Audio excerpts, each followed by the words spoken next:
Magandang gabi po sa ating lahat. Una po sa lahat, pasalamatan natin ang Panginoon sa maghapon.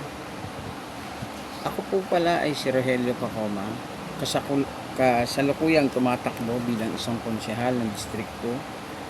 Kaya po ako nag-video, dito na lang po ako mangangampanya. At magbibigay po sa inyo ng mga balita. Bagamat hindi po natin alam ang nangyayari sa ating kapaligiran.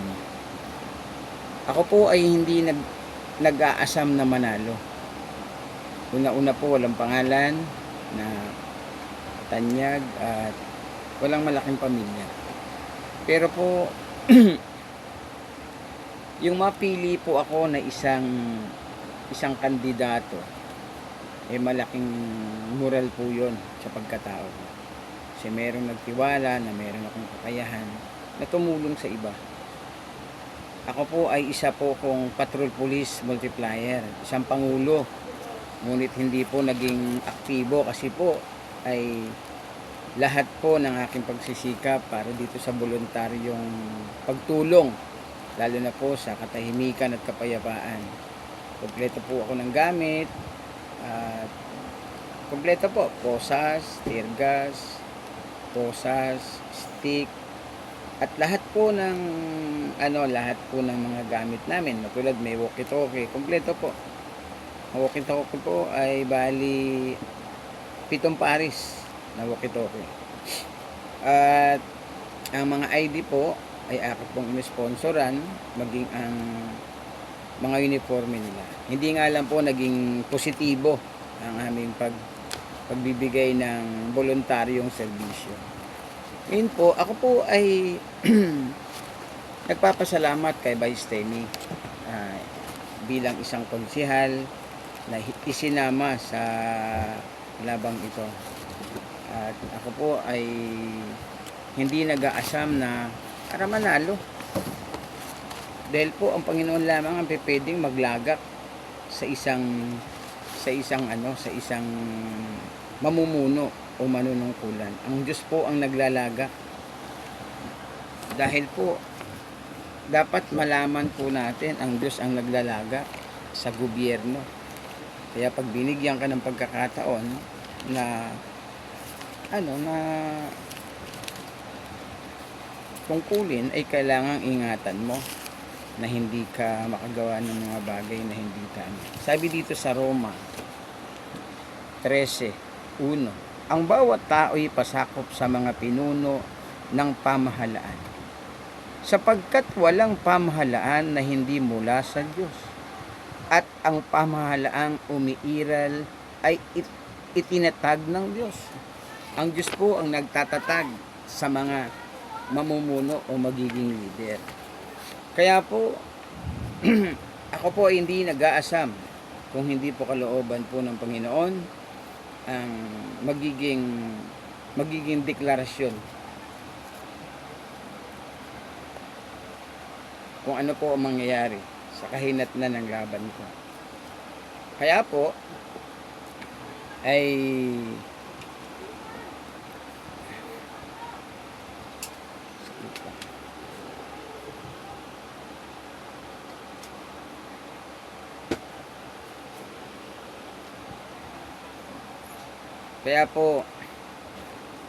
sa akin pong pag-iikot sa lungsod po ng distrikto, marami po akong nalakap na kalap na mga hindi ka nais-nais na mga usapin para po sa mamamayan. Hindi man po ako bigyan ng pagkakataon ng Panginoon na manalo, na sana po yung mga uupo na magiging kandidato ay dapat po, kung totoo po na po ay sila may malasakit at may pagmamahal at may talino, dahil po sila nag-aral, iba po mga abogado, malalaktaas po ang kanilang kalidad sa kanilang pinag-aralan. Bakit po nagkaganito po ang Muntinlupa? Marami palang mga matatalinong mga ngasiwa.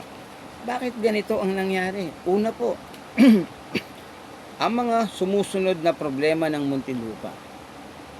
Una, number 1, hospital ng Osmond. Walang permanenteng doktor ang hospital. Bakit po? Nung idinila ko po yung aking pamangkin dyan, una po yung tatay ko namatay din. Kaya po karanasan ko namatay yung tatay ko. Kaya po ako nandito sa harap ninyo na nakita ko po bakit ganito ang gobyerno. Tinanggalan po ang tatay ko ng swero at saka oxygen. Kaya po ako nandito sa harap ninyo, bakit ako tumatakbo? Dahil nakita ko ang gobyerno na hindi matiwasay. Ang aking manugang ay dinala ko dyan, dinugo, hindi na asikaso, walang doktor. Dinala ko po yung apo ko gabi, walang doktor. Dinala ko po yung aking pamangkin dyan. Muntik ng tubuhan, hindi pa na-check up yung kanyang sakit. Gusto ng tubuhan. Buti na lang nandun yung anak ko. Kaya inuwi na lang namin ang aking pamangkin dito sa bahay. Yan po ang naging problema. Ano po ba? Walang permanenteng doktor, walang mga gamot ang hospital. Wala po silang stock. Walang dextrose, bulak at anong iba pa na kailangan. Yan po ba ay tama sa mga nanunungkulan na sinasabing kailangan ng matatalino na itatalaga mo? Kaya po ako po ay parang hindi ata maganda ang sistema at pamamahala. Pangalawa po yung toda ng tricycle. Bakit po ang permit ay nagtaasan? Na hindi man lang, tinan mo ha, itinaas ng gobyerno ang mga permit. Wala man lang patawag sa mga tricycle o presidente, pati ang may-ari ng tricycle para pag-usapan. Sino po ang gumawa para magtaasan ng yung mga pong sa konseho? Sila na lang po ang nag-implement, hindi na po nila pinatawag yung mga dapat kasama sa usapin. Kailan po i-implement? Sa 2026 dahil kinancel nila sa 2025. Ngayon po kung sila rin po ang uupo, kawawa naman po ang mamamayan. Yung tricycle na kanilang inaasahan, nakikita sila, pagkano na po? Na dating 450 ata ay naging 1.5. Basta ngayon mahigit 1,000. Malaki po ang itinaas. Kaya po yan po ba yung totoong paglilingkod at pagmamahal? Pangit po ang nangyayari.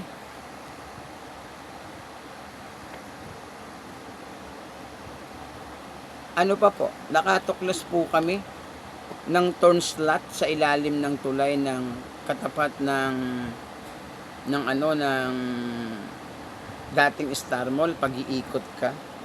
Meron po akong sticker na pinicturan.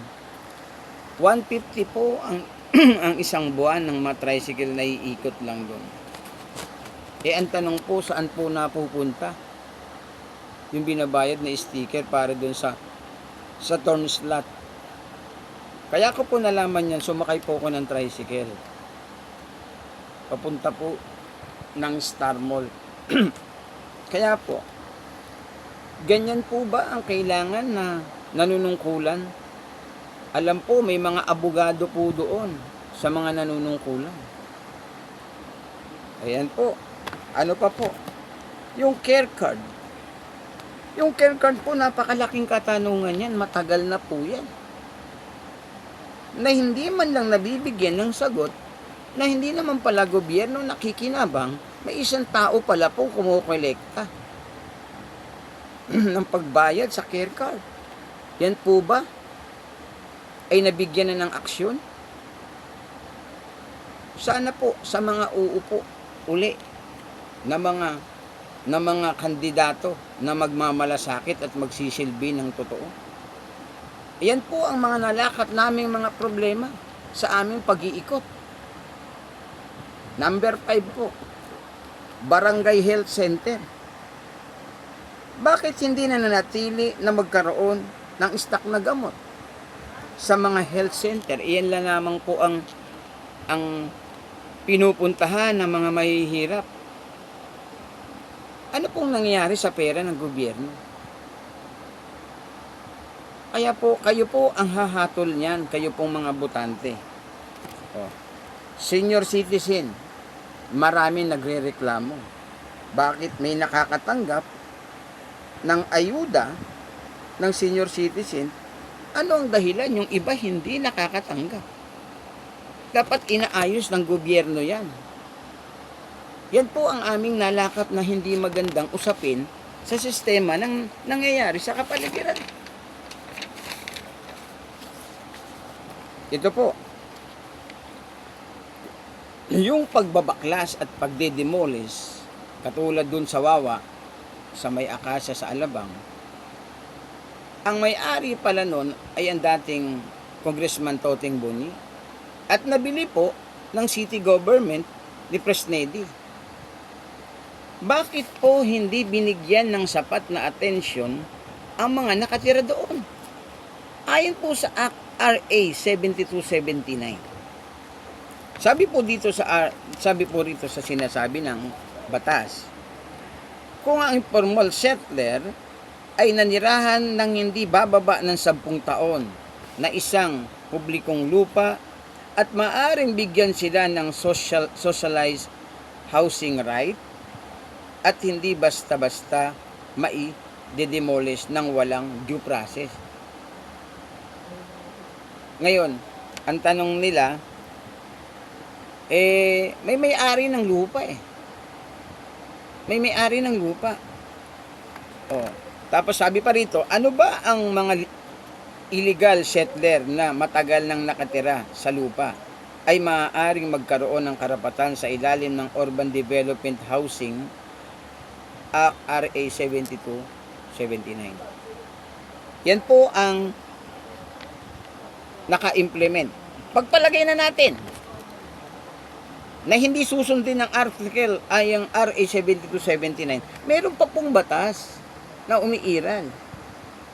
Article 1134. Kahit na ikaw ang may-ari ng lote, ikaw na nagmamay-ari, tumagal na 10 taon yan. Article 1134. Yan po, hindi mo pwedeng basta-bastang palayasin na wala kang relocation.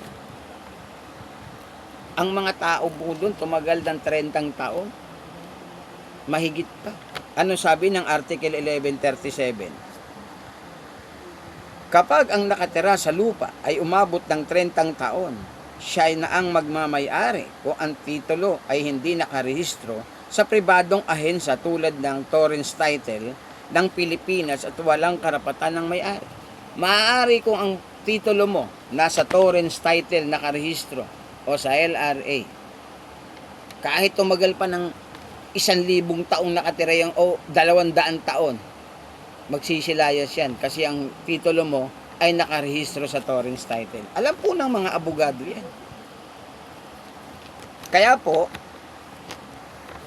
walang karapatan ang may-ari kung napabayaan niya ang lupa sa loob ng 30 taon. Hindi niya pwedeng kunin ayon sa Article 1106, Article 1141. Yung real action mo dun sa property na hindi mo inasikaso yung lote mo, hinayaan mong dumami at manatili sila doon, umabot sila ng 30 taon, wala ka ng karapatan kung hindi nakarehistro sa Torrens Title ang iyong titulo. Yan po ay nasasaad sa batas. Kaya po, yan po ang aking nahagilap na mga problema ng mga tao. Ano pa po? Tingnan po natin. Meron pa pong mga problema. Meron pa pong problema na hindi natin nababalangkas o hindi natin nakikita dahil tayo po ay nandito lang sa ating mga bahay. Tingnan po ninyo yung ambulansya. May ambulansyang maganda, may ambulansyang hindi maganda. dapat lahat ng ambulansya pare-parehas ang design. Ano dapat? Meron dapat nurse, meron dapat oxygen tank, at meron dapat ibang kailangan pa doon sa loob ng ambulansya. Ngayon po, yung kapitbahay ko rito, dinala doon. Yung pamangkin ko, dinala. Ano ba itsura ng ambulansya? Parang sasakyan lang ng parang jeep lang.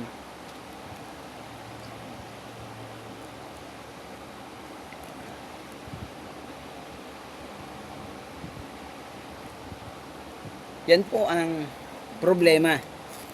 Kaya po hindi ko inasam na manalo. Hindi ko inasam na manalo. Una-una, walang matinag na pangalan, walang malaking pamilya. Dito po, inaangkin na ni Villar yung aming lugar. Kaya po, ako po ang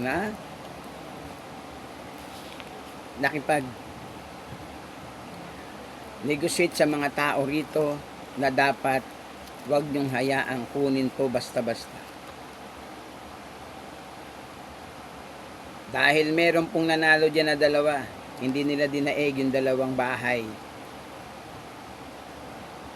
na binigyan namin ng mga papel. Kaya po, patrol police multiplier po din ako. Hindi rin naging aktibo dahil tinanggihan po ng Kapitang Rafi Sibilya. Ang sabi, marami daw abusadong voluntaryo. Ang sabi ko, hindi po ako ganon, hindi po lahat ng mga voluntaryo ay abuso. Kaya po, sa inyo pong lahat, ako po si Konsehal Rogelio Pacoma, number 13 sa balota. Hindi po nag-aasam na manalo dahil una-una po, wala nga akong tarpaulin na sobrang dami. Tininan ko yung tarpaulin ko sa Creekside. Lahat tanggal. Yung mga tarpaulin namin, tanggal lahat. Paano ka maglalagay ng tarpaulin? Inaalis. Diba? Kaya po, magandang gabi po sa ating lahat. Ang Diyos po ang magtatalaga sa manunungkulan. Hindi po kailangan ng sobrang talino. Tingnan po ninyo pag sobrang talino ang tao. Katulad ko po, hindi po ako nag-graduate ng kolehiyo. Pero po marunong po ako mag-establish ng istruktura. Marunong po akong humawak ng tao. Tingnan po ninyo bakit hindi nire-recognize ng Panginoon ang matalino. Tingnan po ninyo, pinili niya si Moises. Hindi po abogado, pero may batas na sinulat si Moises. Tipin mo bakit hindi ang Diyos pumili ng matatalino noong ang mga apostoles ay mangingisda lahat ang kanyang pinagpipili? Hindi siya pumili ng matatalino. Ito po ang sinasabi sa unang Korinto 13:19. Sapagkat ang karunungan ng sanlibutan ito'y kamangmangan sa paningin ng Diyos. Ganito ang sinasabi ng kasulatan. Ano kamangmangan? What kinds of wisdom of this world? Anong klase po ang talino ng sanlibutan? Di ba abogado, henyero, ano pa? Doktor, kahit anong kurso, mangmang.